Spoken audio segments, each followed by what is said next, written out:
Boxing. Boxing is one of the oldest and most proven striking arts in the world. It started in ancient Greece as bare-knuckle combat and was refined in 18th century England with rules, gloves, and weight classes. Today, it's practiced worldwide and built around one core idea: efficient, powerful punching. It teaches you how to throw fast, accurate strikes with your hands, while also showing you how to defend. Head movement, footwork, and blocking are drilled constantly. The result is a system focused entirely on timing, reaction, and control. In a street fight, that kind of control matters. Most fights start on the feet and end within seconds. Boxing prepares you for that first chaotic moment. It teaches you to keep your hands up, stay calm, and land before the other person does. A jab to the nose can stun someone. A cross to the jaw can end it. And if the other guy is swinging wildly, your footwork and defense help you avoid damage. You learn to slip, pivot, and get out of the way, or disengage completely if needed. That's something most martial arts don't emphasize enough. Muay Thai. Muay Thai originated in Thailand as a form of battlefield combat, used when weapons were lost and hand-to-hand fighting became necessary. Over time, it evolved into a structured combat sport known as the Art of Eight Limbs, referring to the use of fists, elbows, knees, and shins. It's a striking system built around maximum efficiency and damage, using every part of the body as a weapon. In training, you learn to throw elbows that can cut, knees that can crush, and kicks that can stop someone in their tracks. The roundhouse kick is one of Muay Thai's signature weapons, using the full rotation of the body to generate serious force. You also learn clinch control, how to control the opponent's posture, shut down their offense, and strike from inside with short, brutal attacks.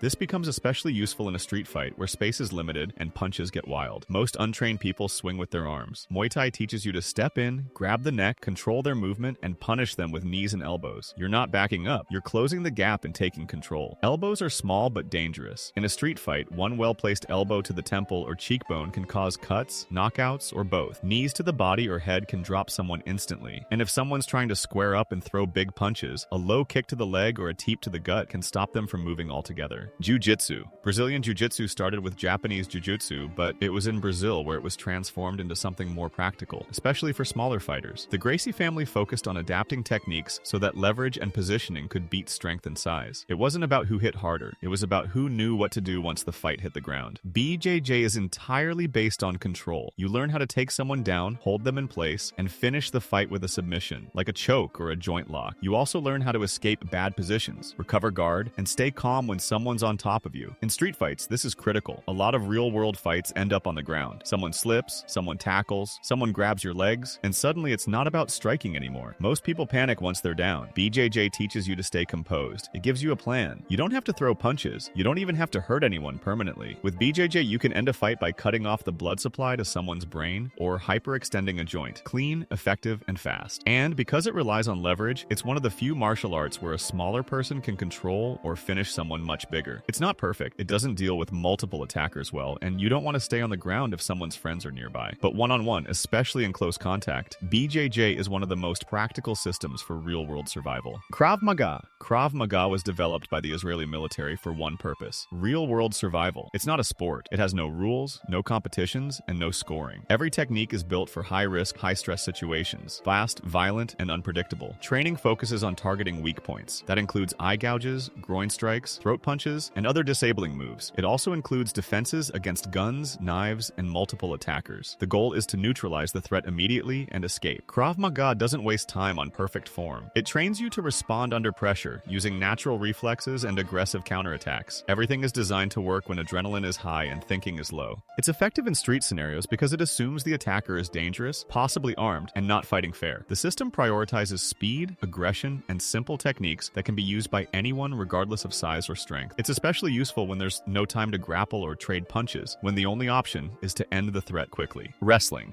Wrestling is one of the oldest forms of combat, practiced for thousands of years and still dominant today in schools, Olympic sports, and professional fighting. It focuses on takedowns, body control, clinch strength, and staying on top. Wrestlers are trained to control where the fight happens, whether it stays standing or hits the ground, and that makes them dangerous in any real-world situation. Most street fights are chaotic and short. A wrestler can end one fast by slamming someone to the pavement. On concrete, you don't need to strike. The impact alone can finish it. If the fight keeps going, top control allows the wrestler to hold position, shut down movement, and avoid damage, even against bigger or stronger opponents. It also teaches how to escape from bad spots. If someone grabs you or drags you down, wrestling gives you the tools to stay calm and get out. The cardio and conditioning from wrestling also means you won't fade early, even under stress. Judo.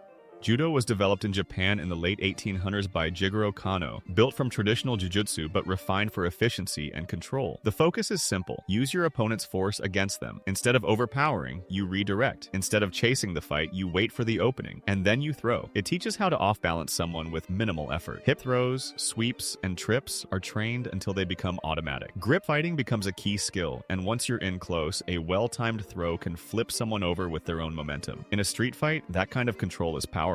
One clean throw onto concrete can end the fight immediately. You don't have to strike, which makes Judo especially useful in situations where you want to neutralize someone without legal consequences or visible damage. It also works well in close quarters, places where punches don't land clean and panic takes over. Judo gives you an answer when someone charges forward or grabs you in a rush. And once the fight hits the ground, Judo transitions into basic pins and submissions. It's not as deep on the mat as Brazilian Jiu-Jitsu, but it gives you enough to stay on top and keep someone down. Sambo. Sambo was developed in the Soviet Union during the 1920s, created by military officers who studied judo, wrestling, and indigenous fighting styles to build one thing: a system that works under pressure, not in theory, in the field. Sambo became the official hand-to-hand combat system of the Red Army, and it shows. It trains for everything: fast takedowns, slick throws, brutal leg locks, and gritty ground control. Where judo focuses on balance and control, Sambo pushes it further, adding raw aggression and a more complete submission game. Combat Sambo, its more violent cousin, mixes strikes with throws. That means 1 second you're being punched, the next you're airborne, and then you're in a leg lock before you even know you've been taken down. In a street fight, that blend matters. Sambo doesn't care about clean technique. It's about speed, damage, and finishing fast. Fighters are taught to thrive in scrambles, when the position is messy and unpredictable. They're trained to stay calm and dangerous in the middle of chaos. It also targets the legs in ways most martial arts don't. A sudden heel hook or knee bar can end a fight immediately, and it's especially effective against aggressive strikers, because Sambo doesn't meet force with force. It redirects it and punishes overcommitment. I see red.